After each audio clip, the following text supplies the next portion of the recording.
செய்திகள் தொடர்கின்றன. புதுவை சட்டமன்ற கூட்டத்தில் இன்று கேள்வி நேரம் முடிந்ததும் அதிமுகவினருக்கும் திமுகவினருக்கும் மோதல் ஏற்பட்டது. புதுவை சட்டமன்றத்தில் வரவு செலவு திட்ட மானிய கோரிக்கை மீதான விவாதம் நடைபெற்று வருகிறது. கேள்வி நேரம் முடிந்ததும் அதிமுக உறுப்பினர் ஓம் சக்தி சேகர் ஓய்வு ஊதியம் வழங்காததால் 2 லட்சம் முதியோர்கள் பட்டினி கிடப்பதாக தெரிவித்தார்.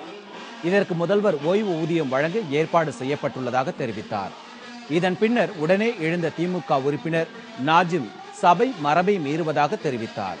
இதையடுத்து இரு கட்சியினரும் வாக்குவாதத்தில் ஈடுபட்டனர். சபையில் கூச்சல் குழப்பம் நிலவியது. தஞ்சை மாவட்டம் பாபநாசத்தில் இருந்து சென்ற தனியார் பேருந்து கரும்பு வயலில் தலைகீழாக கவிழ்ந்து விபத்துக்குள்ளானதில் 20 பேர் படுகாயம் அடைந்தனர். பாபநாசத்தில் இருந்து பொன்பெத்திக்கு ஒரு தனியார் மினி பேருந்து 50 பேர்களை ஏற்றிக்கொண்டு சென்றது. வழியில் நக்கம்பாடி கிராமத்தில் உள்ள கரும்பு வயலில் எதிர்பாராத விதமாக தலைகீழாக கவிழ்ந்தது. இதில் 20 பேர் படுகாயமடைந்து மருத்துவமனையில் சிகிச்சை பெற்று வருகின்றார்கள். ஓட்டுநரும் நடத்துனரும் அங்கிருந்து தப்பித்து தலைமறைவாகிவிட்டனர். கபிஸ்தலம் காவல்துறையினர் வழக்கு பதிவு செய்து விசாரணை நடத்தி வருகிறார்கள். சென்னை அசோக் நகரில் உள்ள ஆஞ்சநேயர் ஆலயத்தின் கும்பாபிஷேக விழா வெகு விமர்சையாக நடைபெற்றது. அசோக் நகரில் அமைந்துள்ள பிரசித்தி பெற்ற ஸ்ரீ ஆஞ்சநேயர் ஆலயம் பல லட்சம் ரூபாய் செலவில் புனரமைக்கப்பட்டது. இதைத் தொடர்ந்து யாகம் வளர்க்கப்பட்டு சிறப்பு பூஜைகள் நடைபெற்றது. இதைத் தொடர்ந்து வெகு சிறப்பாக நடைபெற்ற கும்பாபிஷேக விழாவில் ஆயிரக்கணக்கான பக்தர்கள் கலந்து கொண்டு சுவாமி தரிசனம் செய்தனர்.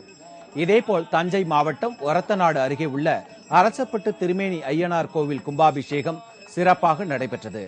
இந்த விழாவில் வீட்டு வசதித்துறை அமைச்சர் வைத்தியலிங்கம் உட்பட ஆயிரக்கணக்கானோர் கலந்து கொண்டனர்.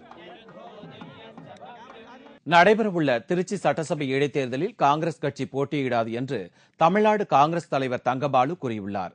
வருகிற உள்ளாட்சி தேர்தலுக்கான தொகுதி சீரமைப்பு பணிகள் முடிவடைந்த பிறகு காங்கிரஸ் கட்சி சார்பில் விருப்ப மனுக்கள் பெறப்படும் என்று தமிழக காங்கிரஸ் தலைவர் தங்கபாலு சென்னையில் செய்தியாளர்களிடம் தெரிவித்துள்ளார்.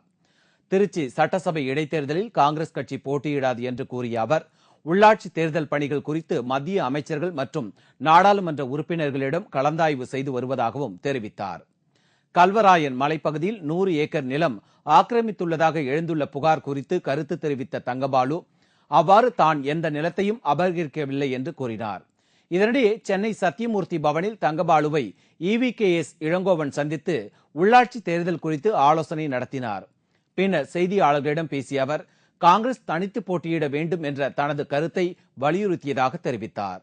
காங்கிரஸ் ஒட்டுமொத்த தொண்டர்களுடைய இளைஞர் காங்கிரஸ் ஒட்டுமொத்த எண்ணமான தனித்து போட்டியிட வேண்டும் என்பதை தங்கபாலு அவர்களிடம் வலியுறுத்தினேன்.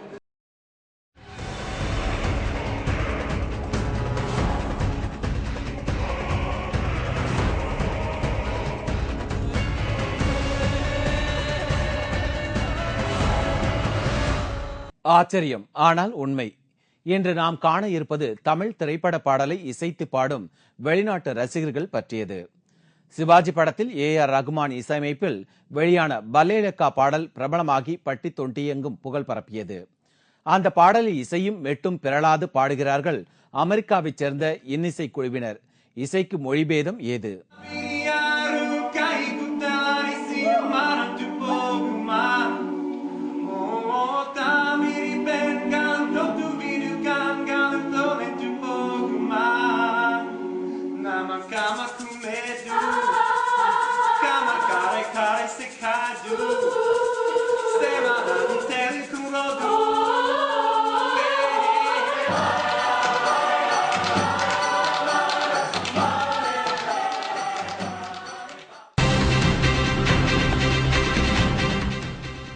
தாய்லாந்து வெள்ளத்தால் வெளியேறிய முதலைகளை பிடிக்க தீவிர முயற்சி.